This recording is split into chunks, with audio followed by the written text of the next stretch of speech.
Welcome to the Nerd Party. Hi, this is Nick Anastasiou, story editor on Star Wars The Clone Wars and Star Wars Bad Batch. And you are listening to Aggressive Negotiations.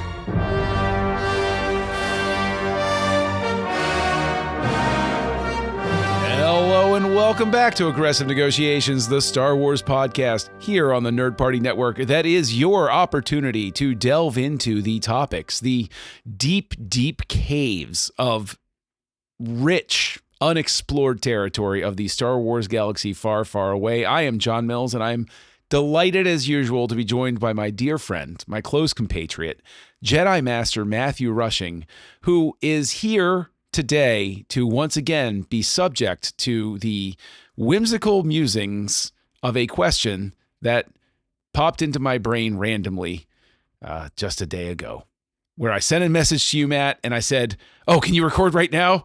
Because I forget these topics sometimes. I had to keep writing this down every day between then and now. Are you all set? Yes, I'm ready. Excellent. And before we get into it, remember, go out, give us a star rating and review, Apple Podcasts, your podcatcher of choice. Drop us a line, nerdparty.com/contact. Follow us on the social medias at the Jedi Masters on X. And you, of course, can find the Nerd Party on Facebook and Instagram. So, Matt, here we go. I was thinking about the fact that Rogue One has this beautiful ending. Somebody asked again about what people thought of the ending of Rogue One. And I said, and I'll die on this hill, should have ended with that shot of Vader, iris out, and then, like the camera moves would match up between Rogue One and A New Hope. It would have been a better flow for me. Anyway, that then got me to thinking, we also saw the beautiful Murder Express moment where Vader's just going through slaughtering everybody on the way to it. No matter what you felt about Rogue One, everybody loves that scene. Everybody thinks it's the greatest. But I posit to you this. Now, at the end of A New Hope, Vader's ship is slightly damaged, and he rights it, and then he flies off into space. Did he have hyperdrive? Was he just able to keep going for the fact that he was a Sith Lord, and he just sustained himself, all of those sorts of things? But have we now entered a point where we should be asking ourselves the question of, why didn't Vader fly to Yavin for and just start lopping heads off? Yeah, that's a good question. I wonder if part of that is, we saw what Vader could do in the hallway, but you think of the hundreds and possibly thousands of people, right, that are at Yavin, most likely thousands at this point, especially what we saw with the end of Rogue One. There's probably at least 1,000 people there, if not maybe 1,500 or so. And Vader can't take all of them down. We saw at the end of the Clone Wars, right, that Jedi Masters were taken down by clones. And very few of them survived, right?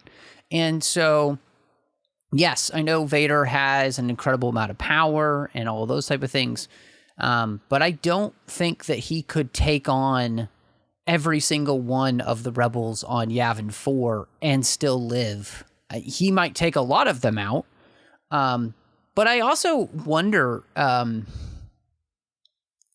this is something I would posit here. I think that the moment that the Death Star is blown up, and then they have the celebration, I think they abandon Yavin forever, never go back, because the Empire knows where it is, right? And sure, so, of course. So that's definitely there. But I mean, he could, I think, have gone to Yavin and caused some mayhem for sure.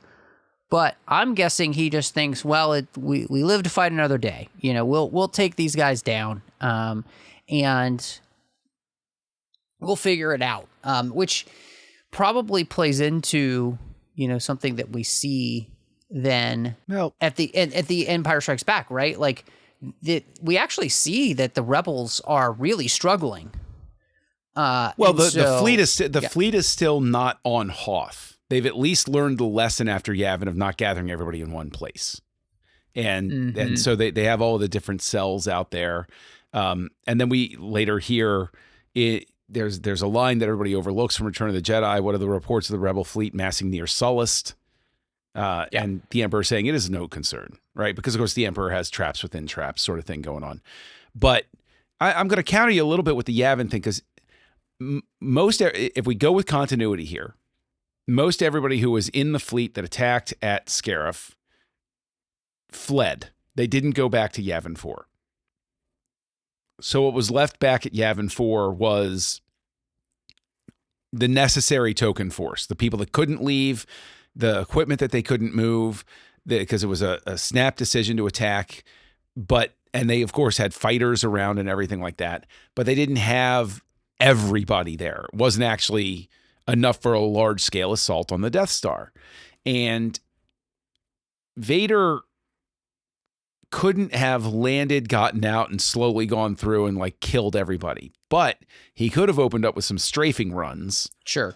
There weren't enough people there.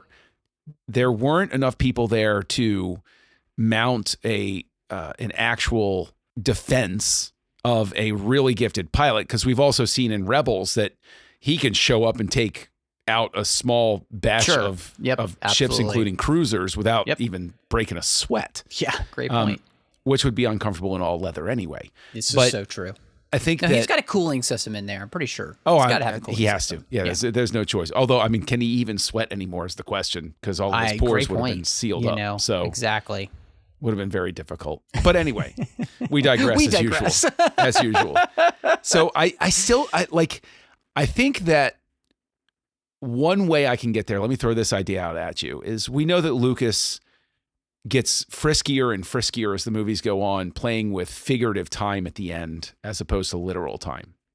So is it possible that I'm just reading it too literally right now, that Vader is flying away, then we go back to Yavin? What we're actually seeing is we're seeing Vader getting control of his ship after the better part of like 6 hours or something like that. So the rebels have had time to take a breather and start moving on. And by the time he gets control of his ship, there's no point in him going back because they've already left, or they're at least on guard for him. Yeah. I mean, I also think, with the Death Star blowing up and Vader being in the vicinity, having a ship that obviously is damaged, he's knocked out of the trench by the shot that Han Solo takes, right, with the Falcon. And so he's knocked out by the panicky pilot. The shot destroys a TIE fighter, and then the panicky pilot says, look out, and then clips him. Right. What I'm saying is those two things combined, my guess is that honestly Vader's ship is damaged too. And more damage than we're aware of. So him getting control of it and kind of like limping away, what we see is most likely, at that point, him calling for help to come and get him. And again, I think it's for him at that moment, I'm guessing his mindset is survival and making sure he fights another day. And I think he's positive that he's going to be able to do so. But I like the thought, honestly, that it's his overconfidence. It's like, I'm going to come back bigger and stronger, and I'm going to stamp these people out, which is kind of the attitude I feel like I see in Empire Strikes Back, where he is no holds barred at that point. He's riding the executor, right? He is in full control, and in all honesty, he comes very close to pulling off a major victory on Hoth, because he's almost able to catch Leia and Han. If it wasn't for the Falcon being kickstarted, those pesky smugglers. Yeah. So yes. He wins a major victory there. And so, again, I'm kind of playing with all the information we have instead of just in that moment, but it's like, the rebels are, they have their fleet in one place, they have their base in another, right? But they're definitely struggling. They have suffered a lot of losses because of Vader's fury that he has just kind of unleashed for, the last, what is it, like 3 years, I think, has passed. between something like that. Something like that is supposedly what's passed. So, yeah. Well, and it's never said on screen. We accept it as 3 years. we just kind of like, because then it was 3 years between the release of Empire and Jedi, but then we were later told, no, it's 1 year. And I maintain it's actually kind of instantaneous, but whatever. It's a different topic, different day. And I think we've talked about that before. But the thing is, while we're sitting here having this discussion, I'm actually kicking down this idea where Vader goes off. It's not immediate, it's a little bit figurative. Vader's flying off. It's, a few hours later we go back because we want to end with the big victory celebration and everything like that. But Vader goes off. I would love to see on screen, animated maybe, the idea that Vader gets back in contact with the fleet faster than we might think he does. And they show up with a fleet to Yavin 4. The rebels have already skedoodled. And we just see the full might of Star Destroyers just pummel the crap out of that moon and basically deforest Yavin 4. Like whatever happened to Yavin 4 after Star Wars, I think that could be an interesting thing where we see that fury you're talking about where Vader just takes it out on the planet to punish, like he can't destroy them. Right. So he destroys every last vestige of where they hid and stuff like that. Well, it does make me wonder, and I like what you're saying there, because what I'm thinking, right, is that the opening crawl of Empire makes it pretty clear that they have not had a good 3 years. Right. The rebels. They have been on constantly on the run, and Hoth was their first time in, it seemed like forever, that they felt like they might have some sort of a stable situation. And so what you're saying makes me think what we don't see is, Vader calls for help, basically, gets the fleet.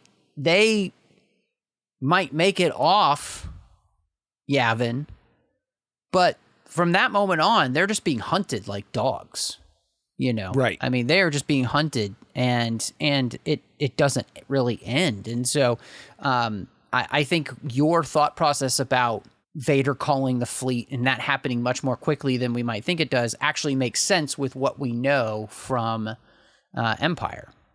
Or maybe there's even, because maybe we could even make it more interesting that Vader goes on this hunt and at first he's pummeling planets, but then he realizes somehow, or he gets a sense, he hears the name Skywalker.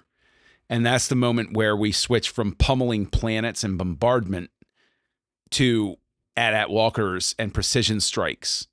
Because that's the thing that people forget about Empire as well is, why did they use these walkers? They're slow. It's like, well, okay, there's a deflector shield. They have to get under it, all of those sorts of things. But additionally, I think Vader, knowing he wants to get Luke, means he's going to be more restrained in his tactic. He's not going to go scorched earth on Hoth. He's got to get Luke out of there. He's got to make sure that no matter how bad he pummels them, he leaves space for Skywalker to live. And unless he believes that, destroying it, unless he believes that destroying it means that if Luke is meant to survive, he survives. And if he doesn't, he doesn't. So what sort of thing, whatever, putting that to the side. So I think we're both in agreement that Vader's at least in a position after a New Hope at the end not to go back for whatever reason we want to give. Like you said, the fighter's more damaged than we think. I would throw out there as well, do you give any credence to the thought that once the Death Star is destroyed, that first initial shockwave shift in the Force of the balance between dark and light gets disrupted? Because at that point, up until Star Wars, A New Hope, the dark side's very dominant. And then all of a sudden the scales are thrown out of balance again. And all of a sudden, in that moment, the light side becomes resurgent. And maybe Vader feels a little weaker. Maybe it weirds him out a little bit. I mean, for all we know, that did play a factor. What kind of, do you give that any sort of credence? No, I think that's an excellent thought process, right? That, I mean, obviously, when we look at the end of Star Wars, Luke is told by Obi-Wan Kenobi through the Force to use the Force, to trust the Force, right? And that's exactly what he does. And that's what enables him to take the 1 in a million shot. That's what helps destroy the Death Star. And I do think in that moment there is a reverberation through the Force that Vader can feel, that the Emperor can feel, that anybody who's Force sensitive would be able to feel, because there has been a shift in that sense. And I think you rightly pinpoint, up to that point, the dark side has been dominant. There hasn't been anything getting really in the way of that.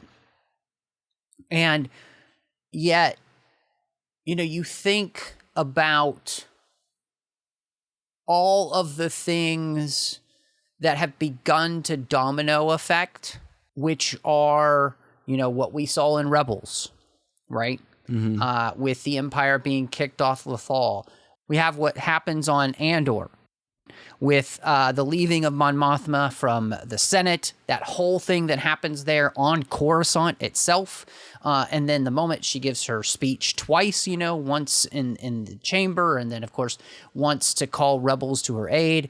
And then what happens with Yavin 4, and then the Death Star, and Luke Skywalker blowing up the Death Star, right? And so I think that cascade of events creates that reverberation. Like it's like it kind of starts with what we see in Rebels and just continues to build and build and build until it almost is an explosion as big as the Death Star blowing up, but in the spiritual realm, right? And so I love that you bring that up, because I think you've really pinpointed something perfect. And maybe we could then take that and extrapolate that and say Vader's first instinct would have been to contact the Emperor while he's in there. And the Emperor, who's wiser in the ways of the Force than Vader, Vader's like, I'm going to fly around and I'm going to turn back. I know where these a-holes live. I'm going to blow them up. And the Emperor says, didn't you just feel that? No.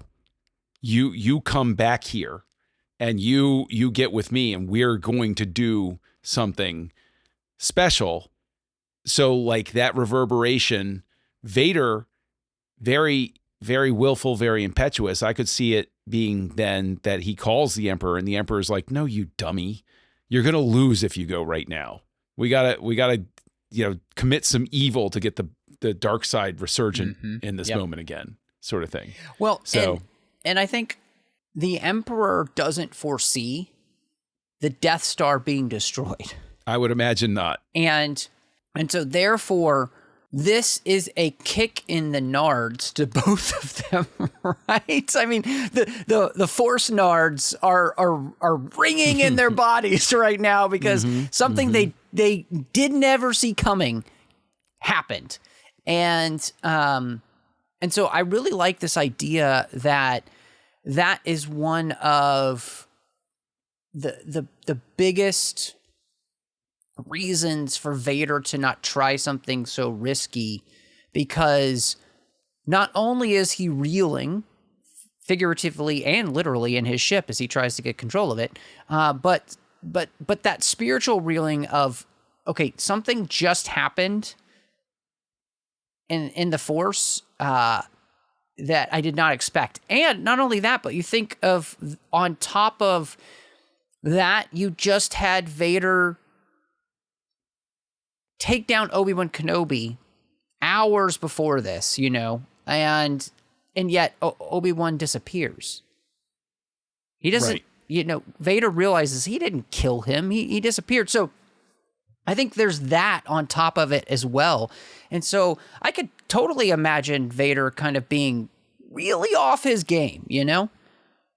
Well, I mean, he's supposed to be, that is his moment. He is supposed to overthrow the Emperor. He's been given the Death Star. He's killed Obi-Wan Kenobi. He's finally ready to ascend and become the Dark Lord of the Sith, which I think then also throws in a very fascinating aspect to look at in terms of, did he already have an apprentice, a secret apprentice waiting to pop out?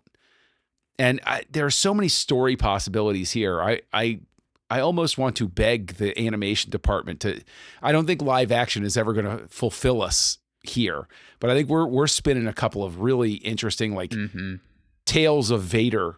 Yeah. Little 15-minute ones where we get those little tastes of what's going on here. Tales of Hey, Vader Disney, would be great. free idea. Tales of Vader. I think Tales of Vader. I think Tales of Sidious would be great. We've had Tales of the Jedi. Tales of the Sith would just be a fascinating one. Yeah. Well, anyway, now we're spitballing all of these ideas, but I mean, we're just giving them away for free, Disney. Giving them away for free. I mean, come on now. I know that at some point somebody read my blog because I made a joke post about how somebody screaming no was only missing from Return of the Jedi. And then, just a little bit later, Vader screaming no in Return of the Jedi. There you go. For all of you people that don't like that, I'd say you have me to thank for it, because I was ahead of the curve on that one.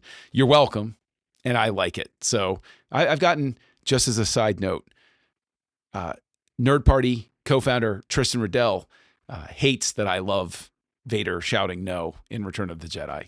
So I'm just calling him out there. Yeah, well, I mean, I would like to say that, as much as I too love Tristan and also co-founder of the Nerd Party, he's frequently wrong about things, and this is definitely one of the things that I believe him to be wrong about as well. So, I mean, I hate to have him ganged up here without his being able to defend himself, but, he has a lot of bad opinions on house lights, and so, I mean, this is our revenge.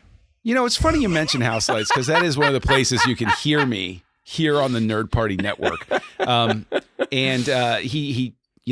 Every time he disagrees with me, we know that it's a bad opinion. But I'll offer this much grace about Vader shouting no in Return of the Jedi. It works both ways. It's fine. Anyway, Matt, I talked about a spot where people can hear me outside of this show. Where can people find you outside of Aggressive Negotiations? Oh my goodness. Of course, you can find me all over social media under the name Matt Rushing02. So if I'm on that network, you'll be wanting that name. Of course, here on the network, you'll find me outside Aggressive Negotiations with Owl Post, talking about every single chapter of the Harry Potter series, one chapter at a time. And then over on the TFM network, I've got a few shows, a bunch of great Star Trek talk that I do over there with Chris Jones. And you can find the 602 Club, where we're talking about all of the franchises we love outside of Star Trek. And in fact, there's a brand new bonus show there where we're talking about Indiana Jones, the young Indiana Jones series, as well as we're going to cover the novels too. So it's like, there's so much goodness over there. And John is a frequent guest on the 602 Club, so you want to check that out. Well, I mean, gosh, if you can't get enough of me here, you can hear me guesting over on the 602 Club. You can also find me as Kessel Junkie. Honestly, I'm primarily active on Letterboxd at this point. Also on Goodreads. But I'll warn you, on Goodreads, I actually read controversial things. So, because I like to. Anyway, you can also find me here on the aforementioned House Lights here on the Nerd Party Network, where Tristan and Darren and I get together. We have a time. We talk about movies. We have a laugh. We have a good time on that one. We'd love for you to have a good time with us too. And speaking of good times, it's karaoke night back at the Jedi Temple. So Master Rushing, I think it's time to close these negotiations. Master Mills, negotiations are closed. Join the revolution. Join the Nerd Party.